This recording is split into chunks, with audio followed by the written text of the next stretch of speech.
Noir Plasma Chrome Bleed. Unlocking knowledge, inspiring innovation, empowering curious minds.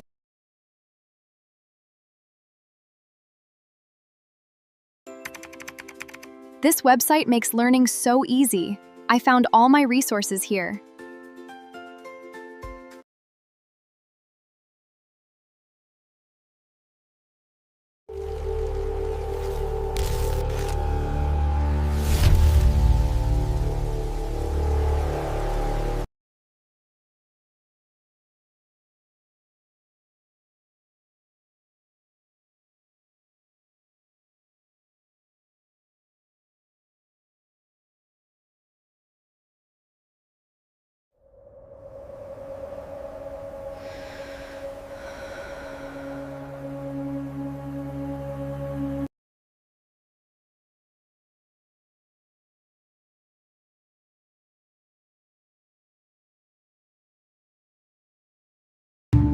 Like what you share.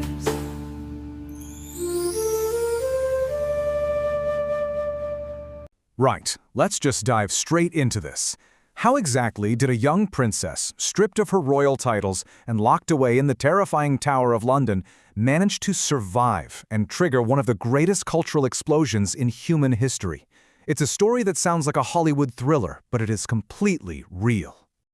Welcome to This Explainer. Today, we're going to demystify the Elizabethan Golden Age. You know, we often think of this era as just a spontaneous stroke of luck, like a sudden blooming of poetry and wealth. But today, we're going to look at the history to see it for what it really was, a highly calculated result of extreme political survival. Here is our roadmap for This Explainer. We'll start with surviving the Tudor chaos, move into pragmatism and the crown, explore the cult of the Virgin Queen, look at the resulting English Renaissance, and then wrap it all up with the legacy of this golden age. All right, part 1. Surviving the Tudor chaos. A childhood of peril.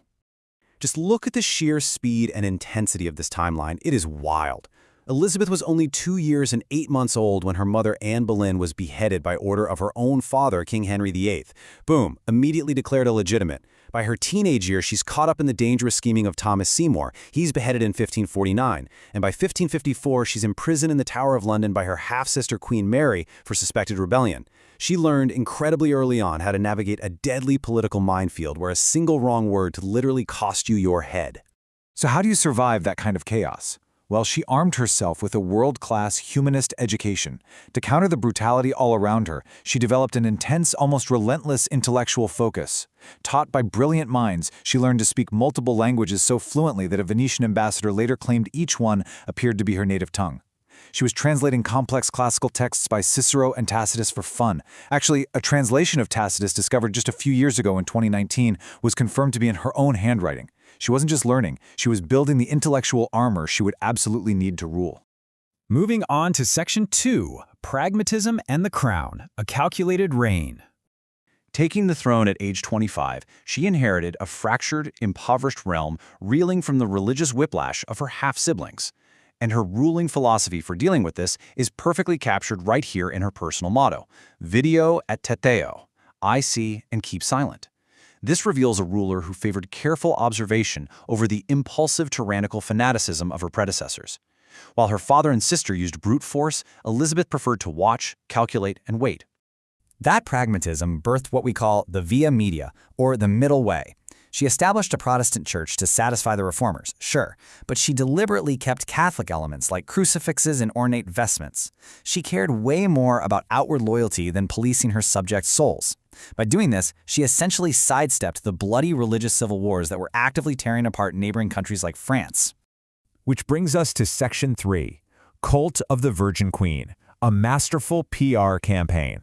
Despite the stability she was building, she faced this immense, terrifying pressure to marry and name a successor. But think about the impossible trap she was in here. If she married a foreign prince, England could become a vassal state. If she married an English nobleman, it could spark a civil war. If she named an heir, she risked a coup. So what did she do? She flipped the script. She used marriage negotiations as a genius foreign policy tool, dangling alliances to keep rivals at bay, before eventually declaring she was married only to her subjects. And then she transformed that unmarried status into a legendary PR campaign. enter the cult of Gloriana. Writers, poets, and painters were encouraged to elevate her into a near mythological figure, a virgin goddess under divine protection. And this wasn't just royal vanity. It was a deeply strategic political iconography designed to secure absolute loyalty and project massive national power in the face of hostile neighbors. And that incredibly strategic bedrock takes us to Section 4, the English Renaissance, a cultural explosion. This cultivated stability acted as the exact catalyst for a massive cultural boom. But notice the stark difference here. While the Italian Renaissance from a century prior is famous for its visual arts, think Da Vinci and Michelangelo, the English Renaissance was completely different. Fueled by humanist ideas, the printing press, and a demand for vernacular English, this Renaissance didn't focus on painting. Instead, it poured its absolute genius into the written word and song. The crowning architectural achievement of this literary boom arrived in 1599. That is the year the iconic Globe Theatre was constructed in Southwark. It featured this unique thrust stage that pushed right out into the audience, creating an incredibly intimate, immersive vibe. This physical space directly shaped how playwrights actually wrote their dramas, encouraging these deep soliloquies and direct audience interaction. And among the intellectual architects of this age, look at this lineup. We have Shakespeare shifting theater towards secular human experience. You have Edmund Spenser, who literally authored the epic propaganda that fueled the cult of Gloriana. You've got Richard Hooker, providing the theological defense for her moderate church, and her old tutor Roger Ascham, setting the gold standard for education. Together, they built the entire intellectual framework of the era. Finally, Section 5, Legacy of a Golden Age, a Complex Era.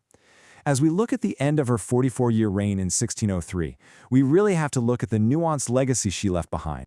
The term Golden Age gets thrown around a lot, but the reality is super complex. Yes, the era brought immense national confidence, capped by the stunning defeat of the Spanish Armada in 1588.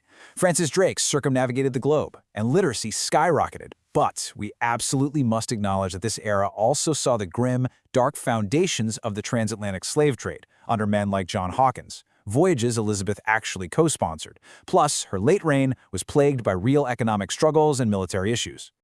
So, considering the bloody chaos she inherited, the fragile stability she engineered, and the lasting art she inspired, I'm going to leave you with this thought to ponder. Was the Elizabethan Golden Age a reality for all who lived it? Or was it simply the most successful, highly calculated public relations campaign in royal history? Thank you so much for joining me in this explainer, and keep questioning the history you think you know.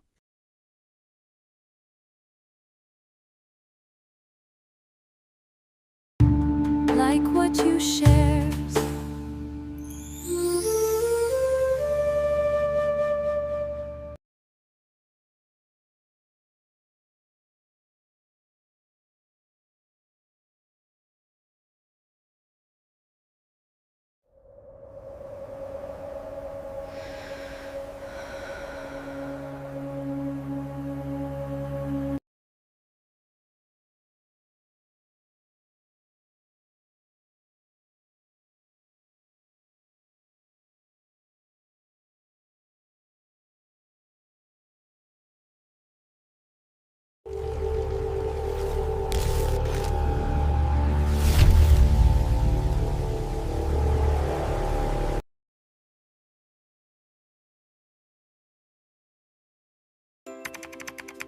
This website makes learning so easy. I found all my resources here.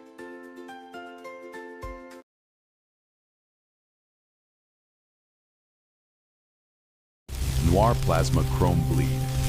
Unlocking knowledge, inspiring innovation, empowering curious minds.